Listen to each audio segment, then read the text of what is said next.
Hey, this is Rob Anspach, and welcome to another edition of eHeroes. Today I have Lee Milteer with me, and she's one of the, she's waving already. She's one of the most, I think she's the best intuitive business mentor on the planet. But that's just my personal opinion. But today we're going to talk about overcoming unproductive behaviors, because I think that's one, it's a course that Lee has, but it's just one of those things that most entrepreneurs get themselves into and don't know how to get themselves back out. So welcome, Lee, and tell us about this course, because I think it's dynamic, and two, it probably took you a long time to put together. Thank you, Rob. It's always a pleasure to work with you. And for anybody who doesn't know, Rob works with me and helps me on my website and has done a phenomenal job. So I've been speaking for a very long time. I've been coaching for a very long time. And I started noticing about 10 years ago, a very big, what I would call problem for entrepreneurs, is that their daily habits were determining their level of income, their level of growth, and their level of enjoyment in life. And frankly, Rob, most of their habits are extremely bad and very unconscious. So over a period of years, I started doing smaller programs. My first program was called Habit Busting, How to Break Any Habit in 21 Days. And that became like a bestseller. We had people all over the world losing weight and quitting smoking and stopping bad habits and stuff like that. And then I started getting emails from people saying, this was a program just for personal habits. What about us business people? And, the really bad money habits that we have, such as, hiring the wrong people, which we're all guilty of, not using our time correctly, not actually guarding and having boundaries for ourselves. And so I expanded the program last year. And now it's a really serious, big program for not only your personal habits, but also your business habits. And part of the program, part of one of the bonuses, is that I would actually work with people on a one-on-one basis for 30 minutes. But you have to have been doing the program for 60 days before I would do that, because what I really wanted to do is drill down into specifically what were the habits that you have tried repeatedly to cure and have remedies for and cure yourself of that you couldn't. And then look to the deep part of what is in with yourself that keeps you from doing that. And Rob, we've had amazing results from people who have really created some incredible boundaries between themselves and other people who have almost cut out social media that wasn't appropriate, because there's some good social media and there's insane social media, which is a bad habit, and how we waste our time. I have a woman who needs to lose 130 pounds, and so far she's lost 80. Wow. Amazing things. People whose habits of always saying yes when they should say no, procrastination, eating too much, smoking too much, spending too much money, basically just wasting your time. But the business habits that we have that really cost us a lot of money is really taking our eye off the ball and getting involved with shiny objects. Yeah, there's every entrepreneur I know has spent gobs of money on shiny objects, and then it just sits on their shelf, or they don't do anything with it. And I think that's one of the biggest things that entrepreneurs do. Yes, and we lose all kinds of momentum in our existing business. So with my personal coaching clients, one of the things I always say to them is, it's very flattering that people come to you and present you with these new ways to earn income. However, if it's not already in your wheelhouse, if you already don't have experience or a passion or a real serious interest in that, this is a shiny object. And yes, maybe that could make you some money, but ultimately, what will it cost you in your existing business? And I go to, Rob, because you've seen me on stage, I speak at lots of events, and there's always stage people sharing to people and I'm not saying there's anything wrong with this, but how to become a real estate developer, or how to be an affiliate this, or there's always these shiny objects. And for the most part, I have trained myself to say thank you, no thank you, because I only have a limited amount of bandwidth per day that I can focus on my core natural talents and abilities. And if anything that I do is not in that wheelhouse of communication, speaking, coaching, writing, being a thought leader, doing what I do, one, eventually I'm going to fail at it because I won't have the momentum, the passion to do all the things you need to do. But the reason I always say no is because I believe I was born with a mission. And the mission is to fulfill what I'm already doing. And then I'm not raising my hands to do a lot more work with a lot more things. That's an if plan. And yes, we are easily distracted by the lure of greed for it's going to be easy money. Both you and I both know that's bullshit. Mm-hmm. It's never easy money. It's going to subtract your attention, your time, your staff's time, your internet confusion in the world to go from whatever you are now that you've spent money, time, and energy to create to all of a sudden now you're doing this other thing. When I see this, here's what I always say. This entrepreneur is confused because they reinvent themselves. I mean, reinvention is important, but not every year. Right. And I think they're also using social media as a crutch to reinvent themselves because they're not getting the attention that they once were. Hey, let's reinvent ourselves to get more attention. And after a few months, they're not getting the attention again. So yeah, reinvention doesn't work, I don't think. And I can name 10 people that you are familiar with on like just Facebook who have reinvented themselves, and you can see that they're just testing the water. Mm-hmm. I'm doing this now. Who's interested? Private message me, and we've all tried that game just to see, what the temperature of things is like. But ultimately, you're getting 2 or 3 people replying, and then you're trying to gauge, is that really a market for you? When, to be honest with you, it normally is not a market for you. Right. And I like how you had mentioned that you have to say no. That I know there's a lot of gurus out there that say, you're supposed to say yes and then figure out what you're supposed to do after that. Well, if I said yes to every opportunity that came along, I would never get any of my own stuff done. Exactly. So we have literally taken our energy field and depleted it for people identifying us with a certain thing. It would be like me, and I specialize in mindset, and anybody who knows me knows that that's what I really focus in on. Me suddenly saying I'm a health coach. Mm-hmm. By the way, all health coaches should be very, very aware of some new laws that have just been passed in certain states about health coaches. So when I saw that, and I know a bunch of people who've jumped on that bandwagon with, by the way, no qualifications other than their personal experience. So another one bites the dust of, real future for that. You're never going to see me, advertising myself as an internet expert. That's never going to happen. That's not my forte. That is not, I don't wake up in the middle of the night thinking about, how to do things on the internet. So I stick to what I know. I am very high integrity about my time, and that I don't confuse my audience. And by the way, I have made that mistake. I've gone into little ventures that, veered off the path of how people knew me. And they were kind of short and painful and expensive. And, I learned a lot. And I always tell all my clients now, is like, unless you can really see a 10-year future in this, you really need to smile and say, thank you, I'm busy. Right.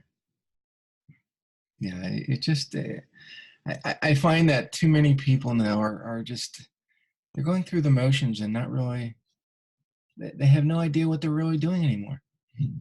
They're trapped, I think. Oh, well, we both know this. It doesn't exist unless it shows up on Facebook. Right. And these things control our lives, which is I'm happy to say that that doesn't control my life because, being an expert in habits, one of the habits that, this is a good time to talk about that, is our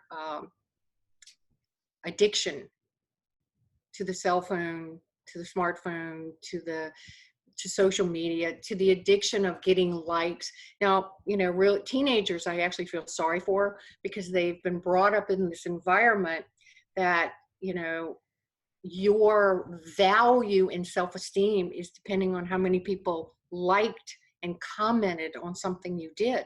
Mhm. I didn't grow up in that environment, and I feel sorry for them because this is false information. Most people don't give a damn about you. Right.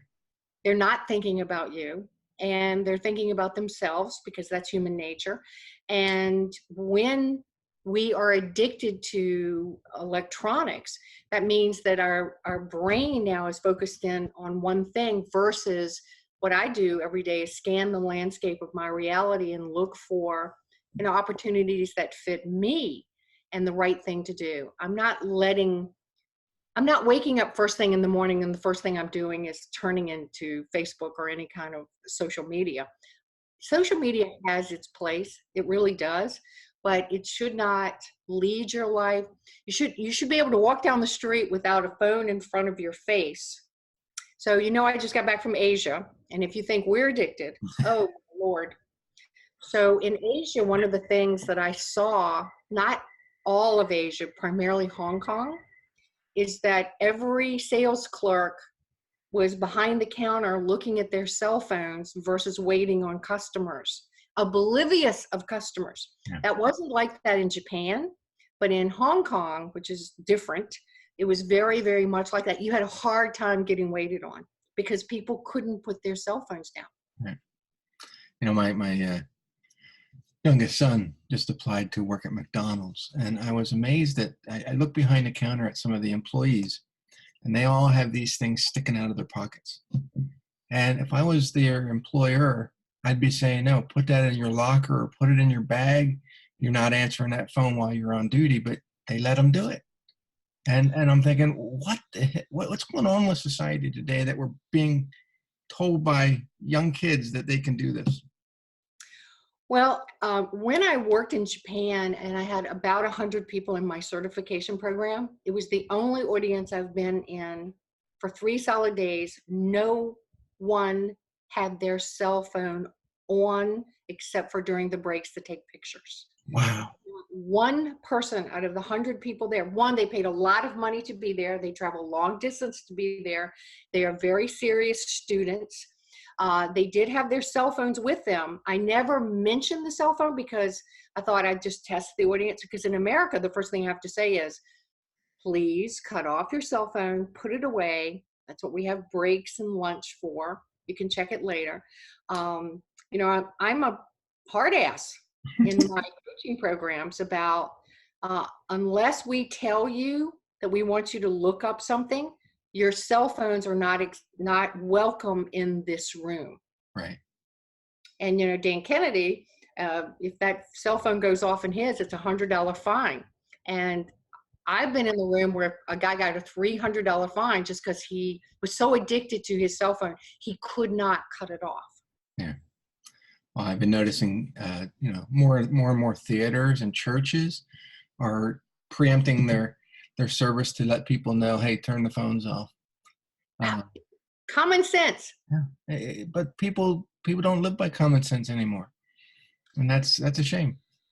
Hence the program, Overcoming Unproductive Behaviors. So what I do in my program is I actually give people what I call nixing techniques, meaning if you have this really bad habit, here are other alternate things that you can do that will literally make you feel good, but also keep you away from doing that bad habit.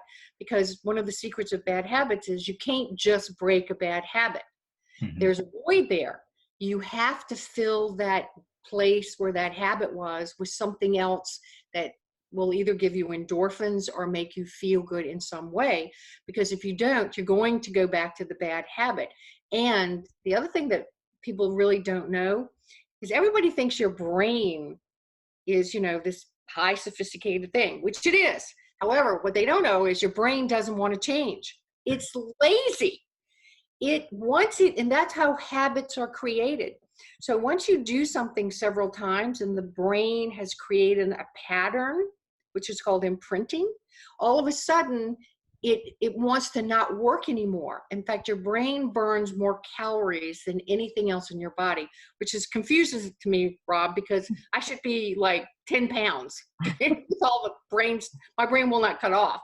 So I'm just sharing with you that, if you're trying to break an addiction, a bad overeating, agreeing to things, whatever it is your bad habit is, you got to ask yourself eventually, what is that costing you, not only in money, but self-esteem, you didn't focus on the money-making processes in your life?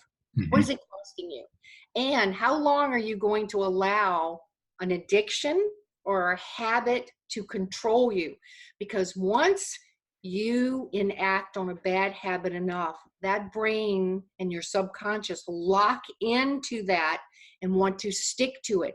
And your brain is not a help now. It's actually a hindrance, because the brain wants to stick to the pattern. Because think about it, all the patterns we have in life, everything is a habit.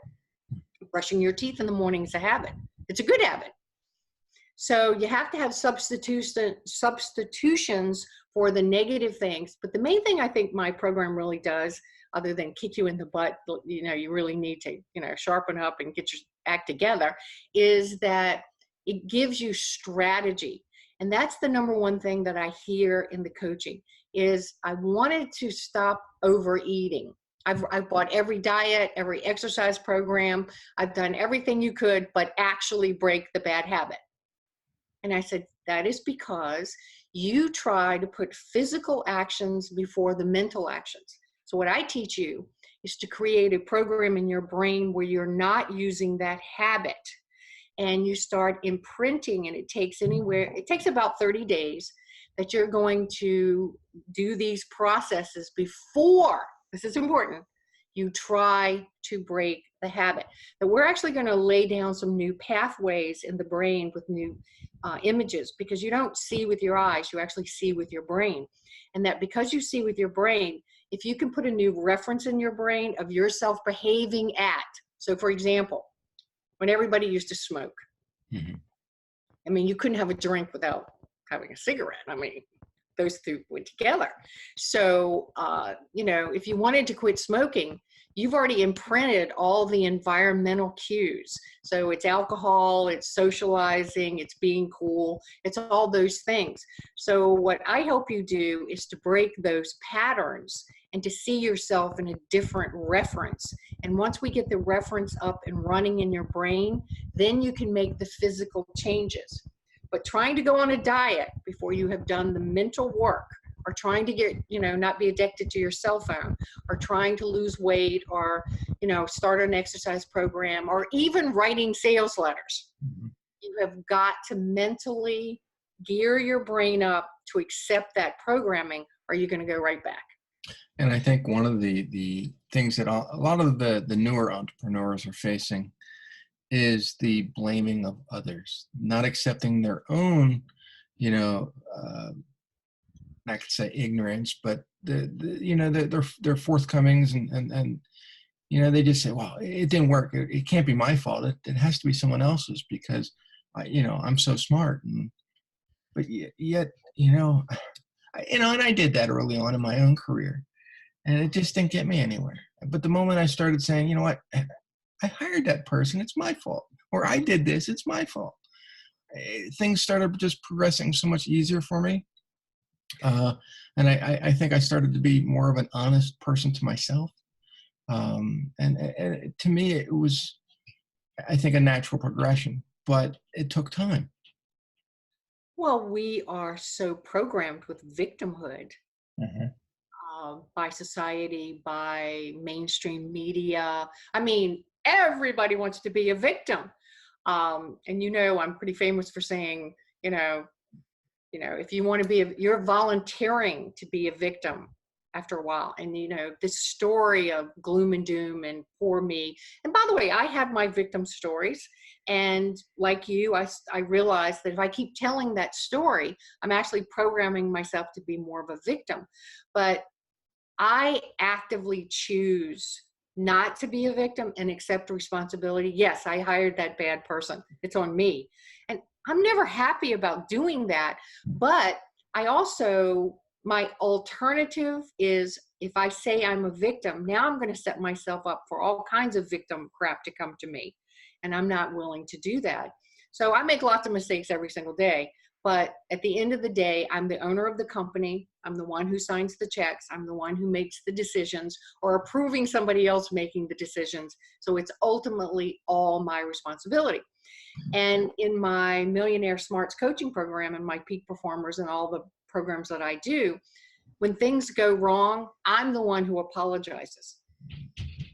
Because even though it was my staff or people who work with me, I always take it upon myself to go out and apologize if somebody made a mistake, because that's the right thing for me to do. And it bonds people to me because so few people get honest apologies. Mm-hmm.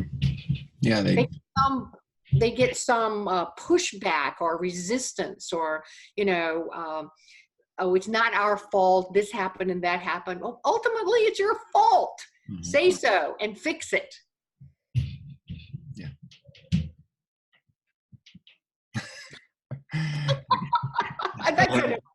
Yeah, my grandson's running around upstairs, bouncing all around.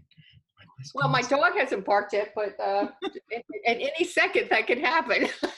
And I think also another one that's on your list is biting nails. I see it so often. Entrepreneurs that have been in business for a long time have no nails left because they've bit them all down. Like, what's going on? I mean, don't you go to meetings? Don't you go to these events? Don't you want to look nice? Having those chewed up nails doesn't look nice. Well, what it does is it reveals something about you. It reveals that you don't have the ability to control yourself. Just like if you and I go sit in an audience somewhere and someone who is morbidly overweight gets on stage and is being a thought leader. This is a tough subject because feelings get hurt, but here's the problem.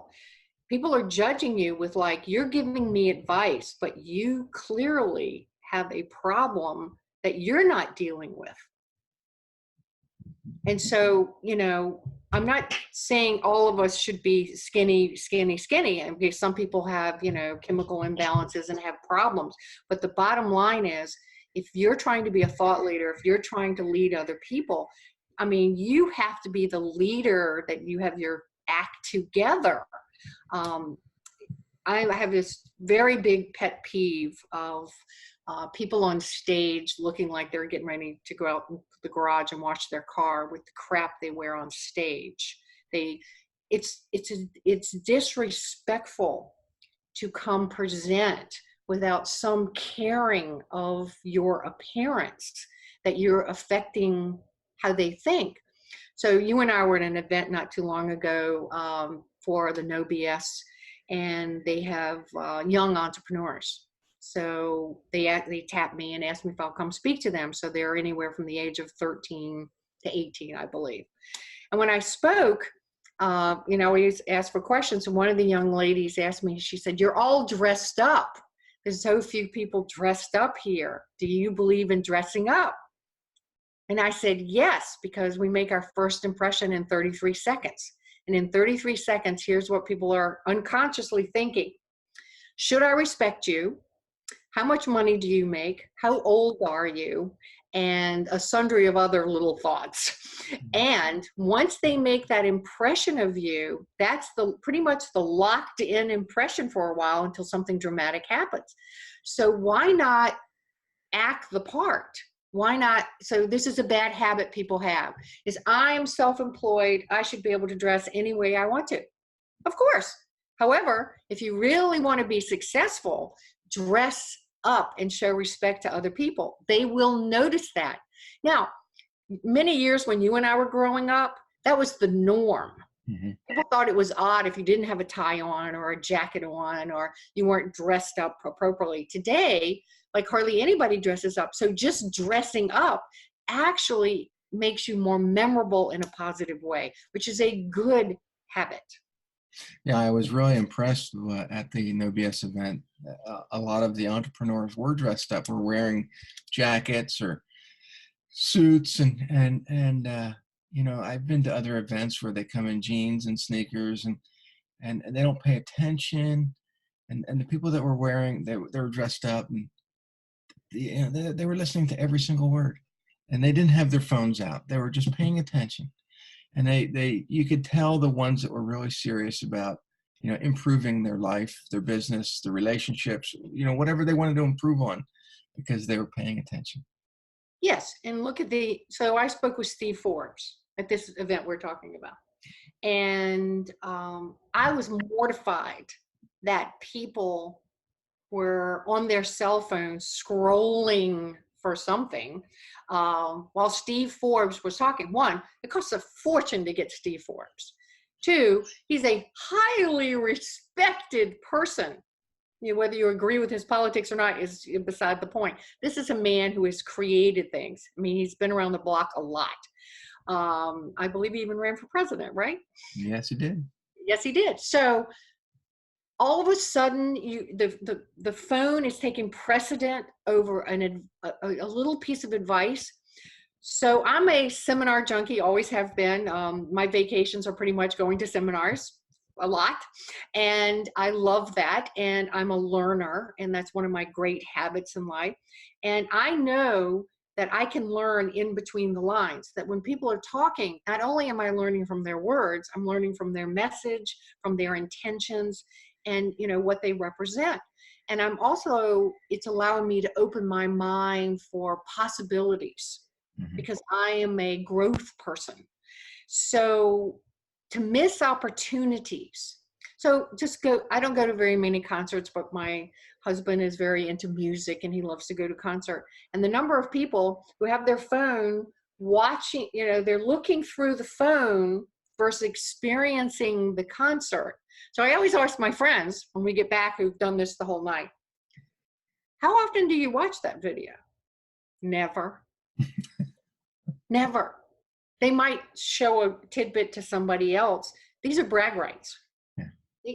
So they miss the experience by being the filter. I don't have my phone in this room because I didn't want it to ring. God forbid, you know, the minute you're on TV or where it's going to ring. So I'm just maybe old fashioned, but I'm a profit producing gal. And I really do know the behaviors that will be beneficial and the behaviors that are non-beneficial, and that everybody needs to clean up their act, and nobody can do it but you with the processes to get it done. And that habits are literally the core of your success, the good habits that you do. So I know you're getting ready to ask me a question, but I'll tell you one of my best habits is that I get up anywhere between 4 and 5 in the morning. There's no phones, there's no people, there's nobody. And I have written all my books between 5 a.m. and 9 a.m. And the last book, Reclaim the Magic, I had 5 months from the publisher to write it. It's 300 pages. I started at 6 a.m. I would write till 9 a.m. every single day, 7 days a week. And I got that entire book done at the publishers on the day it was due. And it's because I am consistent, I am determined, and now I look forward to waking up in the morning and doing creative work. And In my last podcast, we basically said the same thing. You know, we wake up in the morning and we dedicate that time to writing or being in our business.